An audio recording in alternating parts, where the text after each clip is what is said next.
Welcome. Today we will be continuing section 2.2 with quadrants, periodic properties, and then some examples.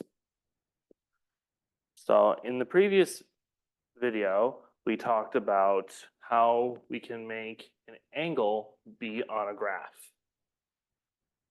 And we discussed the standard position had to be the positive x-axis. So now we're going to define the quadrants, quadrant 1, 2, 3, and 4. So we label them in the clockwise rotation of 1, 2, 3, and 4. We also can see we can also see where the cosines and sines would be on this from our previous definition, where we had cosine of a alpha equal x over r, and we had sine of alpha equaling y over r. R is the radius of the equation x squared plus y squared equals r squared. And the x and y are within the same circle equation. So what that means is if I am on the line here, then my cosine of 0 equals 1. Sine of 0 equals 0. And if I was to find myself on the negative x-axis, I would then have my x and r be the same, but the x is negative, so I have cosine of, this would be pi, is equal to -1, and sine of pi is equal to 0. Along the axes, or the y-axis, I should say, we have cosine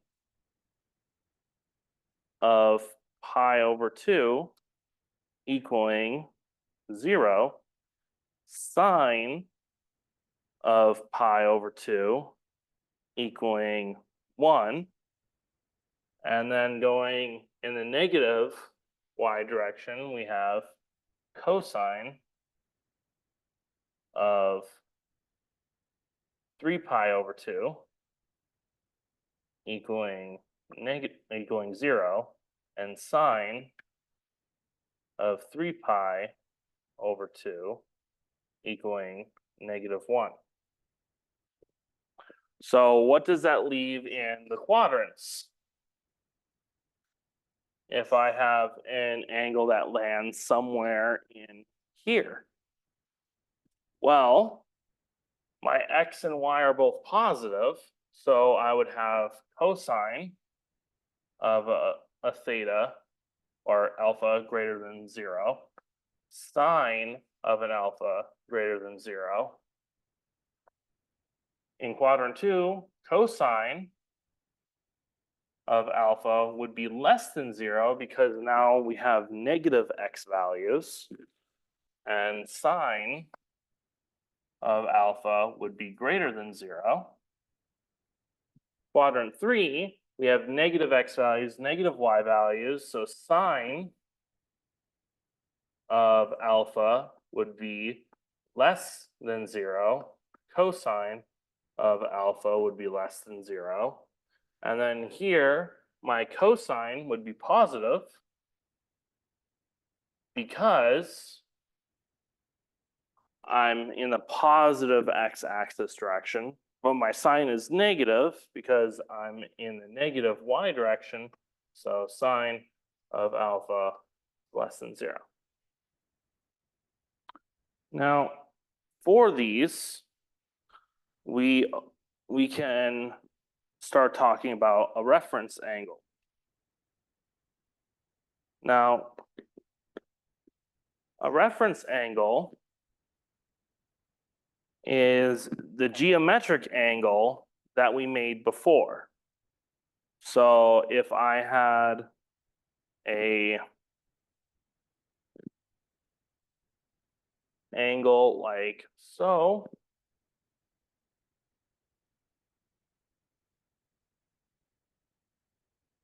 so I had an angle from a standard position, so I started here, rotated to this point in the second quadrant.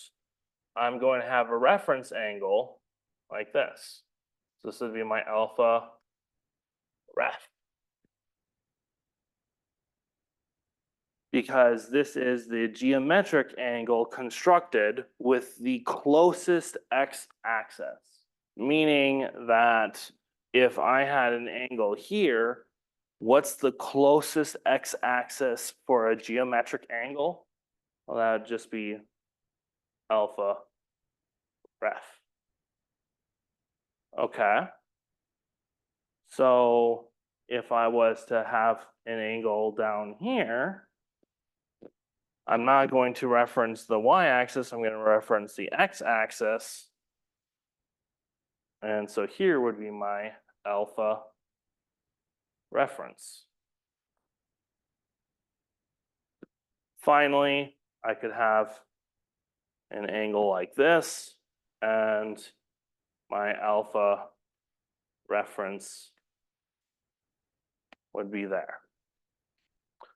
Now, we have ways of defining functions off these reference angles. And this is where we ran into the issue last video that we had to intuitively think, oh, we have a geometric angle that gives us a positive length, but we actually had a negative result because we were in the negative part of the coordinate plane for the x. And so simply, we can have that a trig function, I'm just going to write function,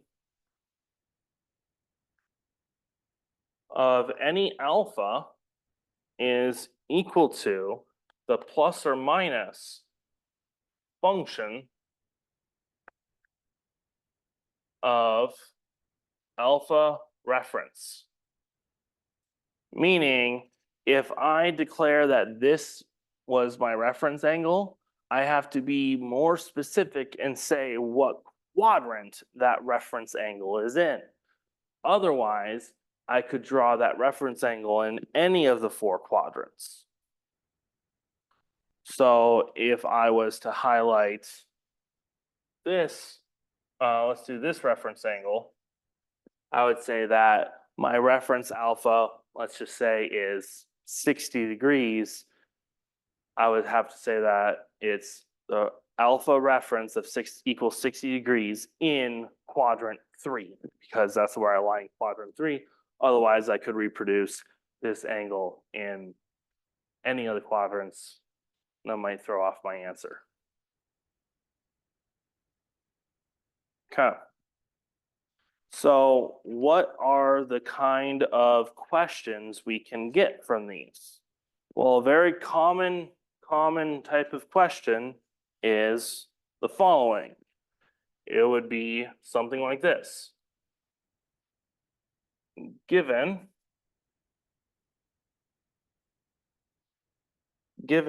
some trig function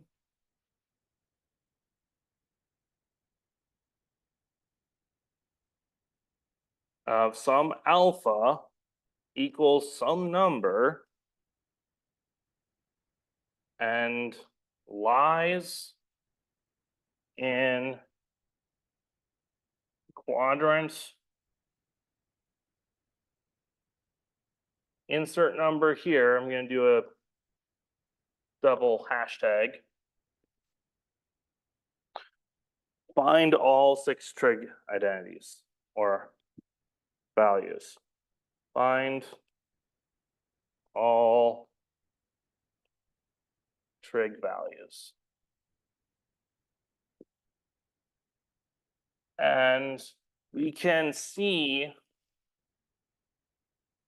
how we could change this and say trig function of alpha reference of some number.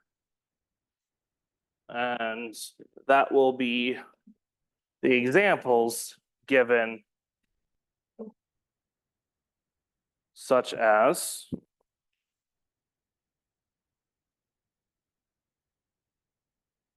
tangent of alpha equals -2.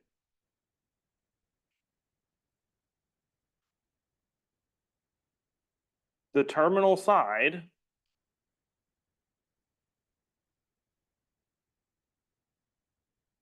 lies in quadrant 2. Find all trig functions.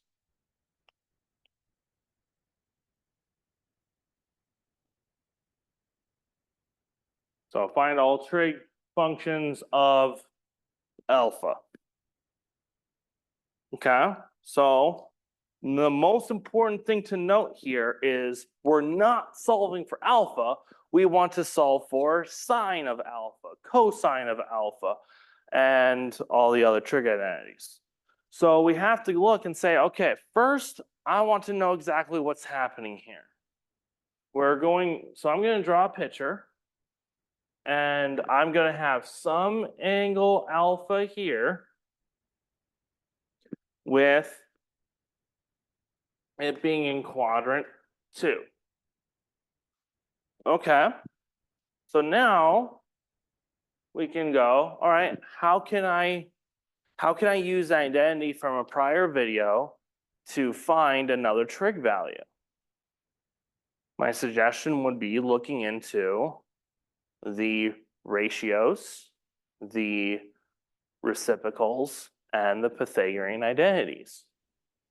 Well, with a reciprocal identity, we know that cotangent of alpha must equal 1 over tangents of alpha, which equals 1 over -2, or we can say that is -1/2.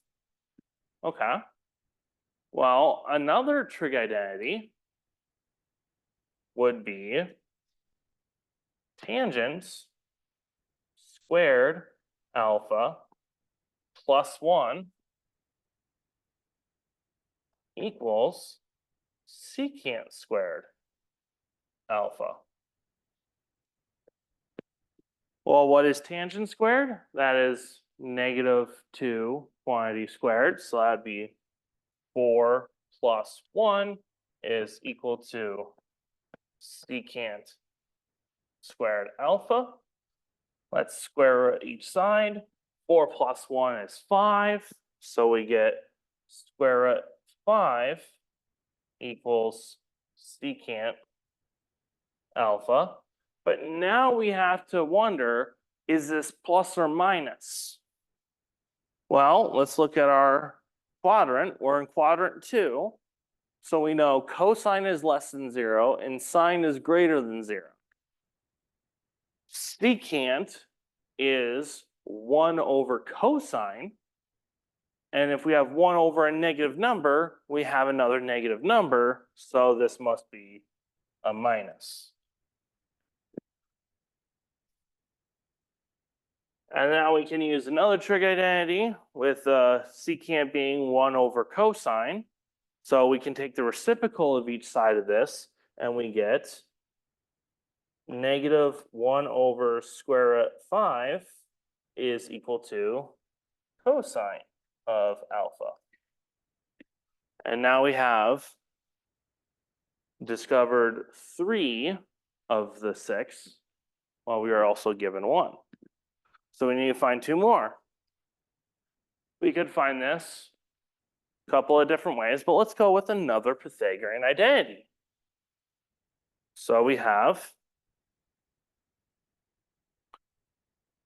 cosecant squared alpha plus equals 1 plus cotangent squared alpha.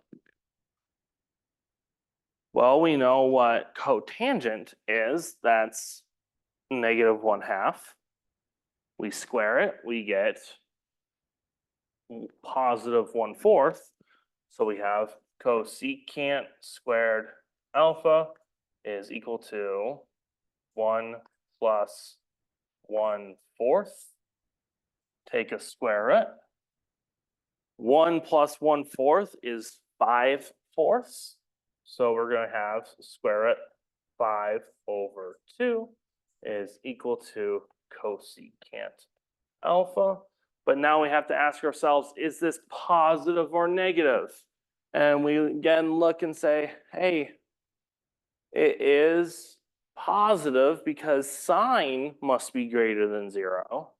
Cosecant is 1/sine, so we know that this is positive, and therefore we have sine of alpha is equal to 2/5.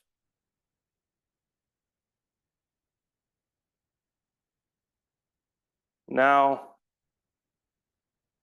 we have found all 6 trig functions, cosecant, sine, secant, cosine, cotangent, and we're given tangent. And we found that this was only with the information of tangent being of some angle being equal to -2, and the terminal side was in the second quadrant.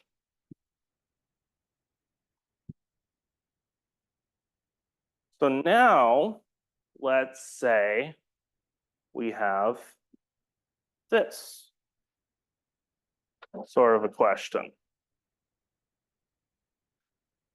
Secants of alpha reference is equal to 25/7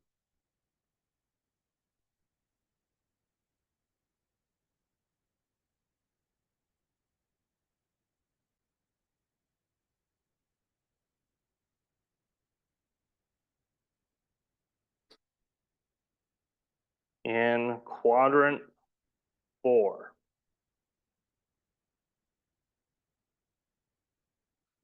Find all trig values.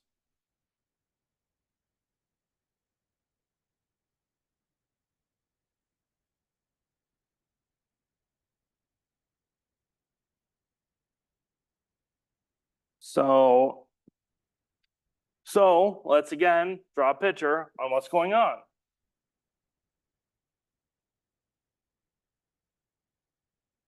Where is our angle? Well, we have a reference angle, so we're going to be starting from either this positive or negative x-axis, and we're going to have the terminal side land in quadrant 4. 1, 2, 3, 4. So that means it lands somewhere here. This is my alpha reference. Okay. So where do I go from here? I can start using trig identities again and say, all right, I know secant squared alpha reference is equal to 1 plus tangent squared of my alpha reference. And so I can square this number and I get 625/49 is equal to 1 minus or 1 plus tangent squared of alpha reference. Well, I'm going to subtract 1 to the other side. So I'm going to put my fraction minus 1 is equal to tangent squared. 1 I can rewrite as 49 over 49. And so when I combine my fraction, I get 576 over 49 is equal to tangent squared of alpha reference. Square root both sides, and I get 24 over 7. And again, I'm going to have a plus or a minus, and this equals tangent of alpha reference. Now, which one is it per se? Well, we can look and see we're in the fourth quadrant, meaning my cosine is positive, my sine is negative. So tangent is sine over cosine. Sine must be positive, cosine must be negative. So I have positive divided by a negative, meaning this must be negative 24/7. And now since I have tangents, I can get cotangents of alpha reference is equal to, and I get negative 7 over 24. Okay. And now we can do another Pythagorean identity. We could do a product identity. It doesn't matter which identity you use. Just pick one that you're comfortable with and continue on with it. So if I say that cosecant squared theta, or sorry, alpha reference equals 1 plus cotangent of cotangent squared of alpha reference. I now can plug negative 7 over 24 into cotangent squared. So I have to square it. So I get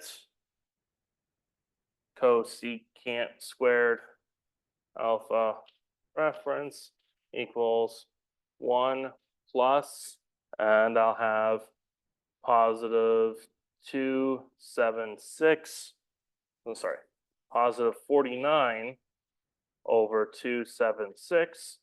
I change 1 into 176 divided by 176, add the two fractions together, and we end up getting cosecant squared of alpha reference is equal to, and we get 625. Oh, sorry, did I say 2? This is 500. 576. That's what I meant to say. So 625 divided by 576. We're going to take the square root of each side, and we get cosecant of alpha reference is equal to, and we have 25 divided by 24. We now see cosecant is 1 over sine. We're in the fourth quadrant, so sine is negative. So we gotta throw in the negative here. And now we can complete the rest by saying sine of alpha reference is equal to negative 24 over 25. And then we have secant. So secant reference of 20 is equal to 25 over 7. So cosine of alpha reference is equal to 7/25. And now we found all the trig identities.